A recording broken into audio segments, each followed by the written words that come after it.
Welcome back. In this video I will guide you how to insert clockwise top semicircle arrow in Excel. So using this specific symbol adds a layer of professional visual shorthand to your spreadsheet. So for this you need to click on the insert, and on the right side you will see symbol and click on the equations.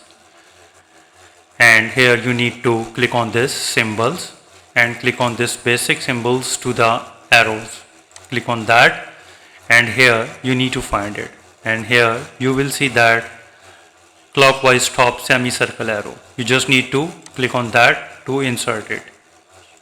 You can make it bigger by stretching this white arrow and point out the where you want to highlight the area.